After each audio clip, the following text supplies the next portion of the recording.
This is the 2020 Ford Explorer, also known as the Cup car. And this is the 2020 Kia Telluride. And today I'm going to compare them against each other. Find out how do they compare in terms of size, engine options, and for today's video specifically we have the 2020 Explorer ST. It is my first time driving the ST, and this is the 2020 Kia Telluride with the SX trim level. Now, the Ford Explorer has been in the market for a long time, and of course it's been used by normal citizens and police interceptors. Meanwhile, the Kia Telluride is new to the market. It was first introduced in 2019. The 2020 Ford Explorer is new in terms of design, exterior, and interior, and of course, different engine. Without wasting any time, let's start comparing them, and first let's find out what does the Ford Explorer ST offer that the Kia Telluride SX trim doesn't. Well, first, under the hood, this monster offers a V6 twin turbo, and it makes 400 brake horsepower and 415 pound-feet of torque. It is equipped with a 10-speed automatic transmission and of course an all-wheel drive. You can also pick a rear-wheel drive model if you don't like the all-wheel drive version. It can also tow a little bit more compared to the Kia Telluride. So for example, the Telluride can tow up to 5,000 pounds. Meanwhile, this offers up to 5,600 pounds. At the same time, it offers a bigger fuel tank. This offers up to 82 liters per tank. Meanwhile, in the Kia Telluride, you're looking at about 72 liters in total, which means that you're going to stop less at the gas pump. Now, I know exactly what you're thinking. The Explorer has more horsepower, but of course it will burn more fuel. Not really. The ratings show that the difference is very minimal between this and the V6 that the Kia Telluride offers with naturally aspirated. It makes about 291 horsepower. One reason why that is because this model, it's not just made out of steel, unlike the Kia Telluride, which is fully made out of steel. This is a combination of steel and of course aluminum, which of course makes the vehicle lighter. Now, if you look at them side by side, you notice right away that the Ford Explorer is bigger, but it doesn't weigh a lot more than the Telluride. So for example, the Telluride, you're looking about 4,400 pounds. Meanwhile, you're looking at 4,700 pounds for the Explorer. The Ford also offers towing and trailer sway control. The standard trailer sway control brakes and adjusts the engine power to maintain the trailer control, in case you don't want this to happen.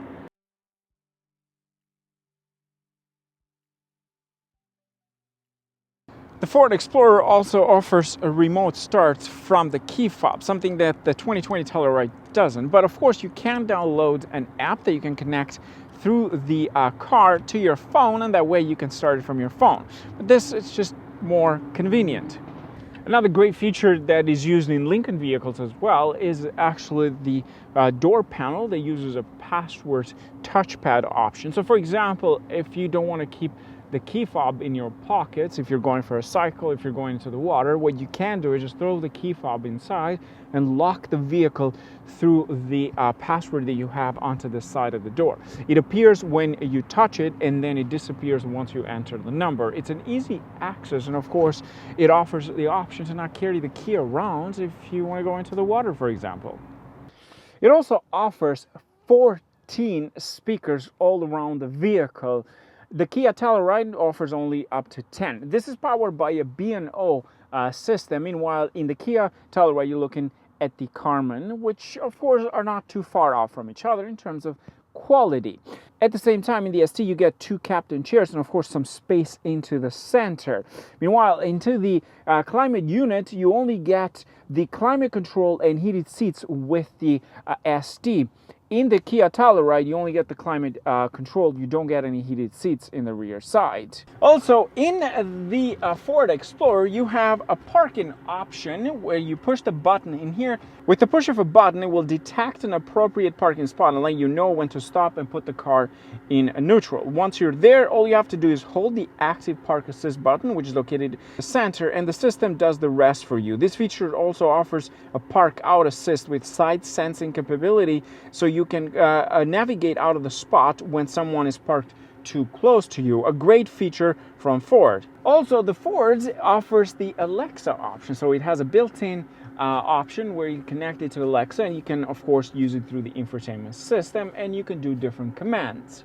If the road noise bothers you, well, don't worry, because in the new Ford uses a dual wall dashboard and of course an acoustic glass and an active noise control, which it has built into the system. Now, another interesting fact about the Ford Explorer is that behind the third row seat, it offers 3 buttons located onto this side, and you can use them separately. So first, what you can do is if you want to fold the left side, you just press the button here. If you want to fold the right side, press the button there. If you want to fold them together, just press the middle button, and that's it. Something you don't find in the SX model, but what you do find in the Kia Telluride, the option to fold the second row seats from the buttons located onto the left side of the door.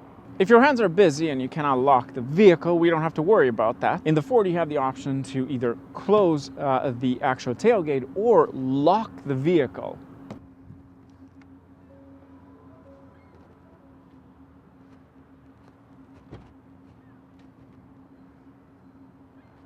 Being a performance vehicle, you do expect some performance things. So for example, these uses quad exhaust tip on each side for a sporty look and style, and of course give you an aggressive sound. We'll test that out once we take them for a test drive. Now that we have covered what the Ford offers that the Kia doesn't, the next question is, what does the Kia offer that the Ford doesn't? Well, the first thing is actually the price. Whether you live in the States or Canada, this will cost you less compared to the Ford Explorer. Also, Kia offers better warranty compared to the Ford Explorer, and that applies to Canada and of course United States. The Kia, on the other side, offers innovative technology. So for example, and if you're a family person, you'll love this feature. If you have kids in the third row seat and you're driving, and then you have kids in the second row seat, or your wife or your husband, and you don't want to raise your voice, what you can do is use an option built into the infotainment system where you basically use the microphones in the front to transmit the sound into the system, the sound system in the back. That way you don't have to raise your voice. A very innovative feature. At the same time, if you just want to listen to music in the front without bothering the passengers on the rear side, well, you can do so. You have the option to listen to music maybe only on your side as a driver. You have a second blind spot assist system, which is built into the cluster. So if you're turning left, what it does, it turns on the camera on the left side to give you an idea what exactly is on the left side, if there's an object and so on. At the same time, it has a radar. Also, it has a sensor detection system. So besides the fact that it uses that system to the cluster, the radar detects onto the left side or right, depends which side you're turning, to let you know that there are incoming vehicles. Now, in the Kia Telluride, we don't have a full digital cluster, similar to, unlike the one that is in the Ford, which is a full digital cluster, unlike the Palisade, which of course offers a full digital cluster. Also, the Kia Telluride offers over 7 driving modes. You have drive and terrain. In terrain, you have snow, mud, and sand. In drive, you have comfort, eco, sport, and smart. Both vehicles offer 360 camera, both offer heated seats and ventilated seats with this package, and both have power handbrakes and auto hold. The Ford does offer extra driving modes as well. Now, when it comes to connectivity, they both have Android Auto and Apple CarPlay. At the same time, they both offer wireless charging pads where you can charge your phone through wireless connectivity. When it comes to the sunroof, the Kia Telluride offers 2, one in the front and one in the rear side. Unlike the one that you see in the Ford Explorer, which is a full panoramic roof, this is a split version. Another thing I like about the Kia Telluride compared to the Ford Explorer is the interior. This looks a bit more luxurious compared to the Ford, which is more sporty. If you are into that kind of style, I totally understand. This, in my opinion, has more refined interior. It has some interesting features. It has some cool designs inside to give you the impression that this vehicle is more luxurious than what it is. The great thing about both vehicles is that they both have power lift gates. In the Ford, what you have to do is just slide your foot under and it will open the tailgates. In here, you don't have to. So you see, Kia has come up with a brilliant idea where you just basically stand behind with the key. Unfortunately, I don't have it with me, and it will open it. It will tell you when it starts opening, so that way you step back and give more space to the tailgate. Now that I've covered everything you need to know about these two vehicles, it's time to take them for a test drive. And first, we're going to take this and compare it against the Kia Telluride, since I've driven the Telluride multiple times. And I've also compared it to other vehicles if you want to watch against the Toyota Highlander, the Atlas, and so on. Now, let's go for a drive.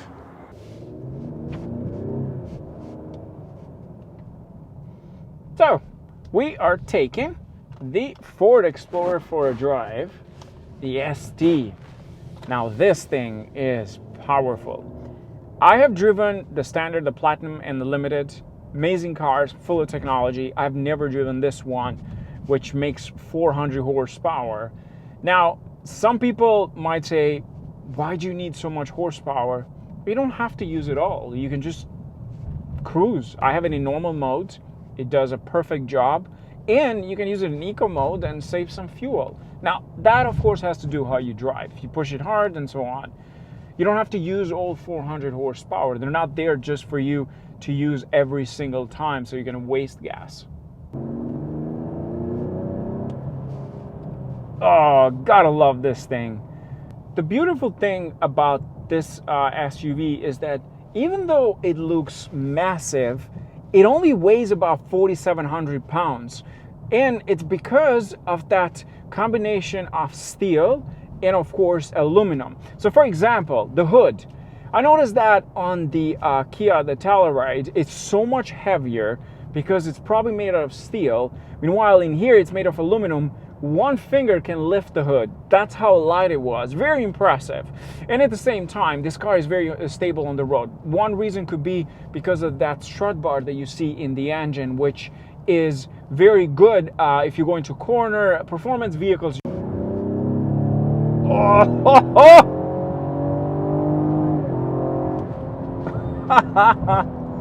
Oh, this thing is fast, isn't it, love? Very. It's quick. It's really quick. It just goes like that, and the engine is just amazing. I have my wife in the back. Which one is more comfortable, this or the Telluride? Is it? Because the armrest. Well, you have the captain chairs in the back, that's why.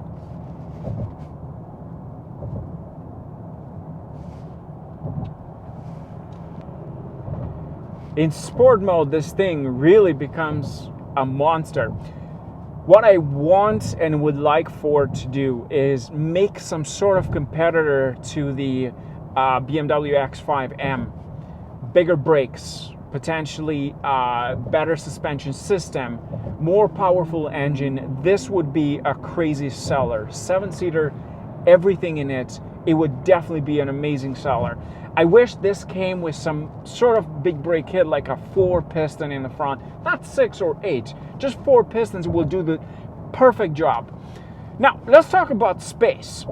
Technically, the Telluride has slightly bigger trunk space compared to this. At the same time, I did the usual test for the third row seat. Getting into the third row seat from the Telluride is slightly better compared to the Ford Explorer. You have a bit more space. You can actually see that while I'm trying to get into the Telluride, there is slightly better, more space compared to the Ford.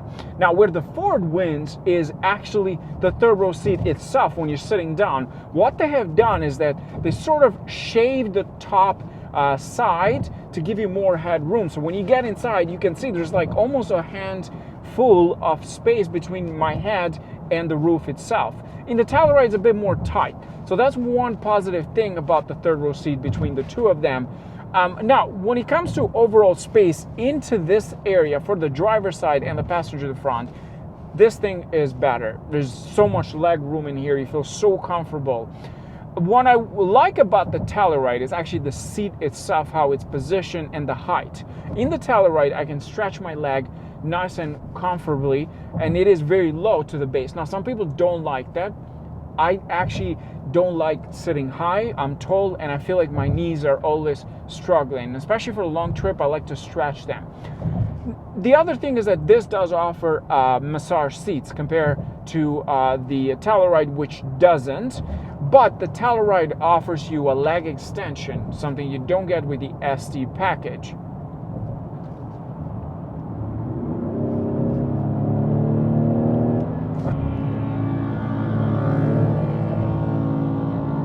this thing, it's pretty quick. The difference between this and the limited version that I had a couple of months ago, it's right there. The engine, it's perfect. What surprised me as well between this and the Telluride in terms of the engine is fuel efficiency. I thought this thing would burn almost twice as much because it makes more horsepower, and of course it is a twin turbo engine. It's not a naturally aspirated. I thought this would burn a lot more compared to that, but it doesn't. Like, the difference is almost a liter or two between this and the standard V6 in the Kia Telluride. At the same time, if you don't want to get the ST, you can also get a hybrid version, which of course will give you better fuel, something that you don't get in the Telluride model. You only get a standard V6 in there. The Telluride in the States offers a front-wheel drive. In Canada, it doesn't. This offers a rear-wheel drive or an all-wheel drive system, which is the one that we have for today's video, which is full all-wheel drive.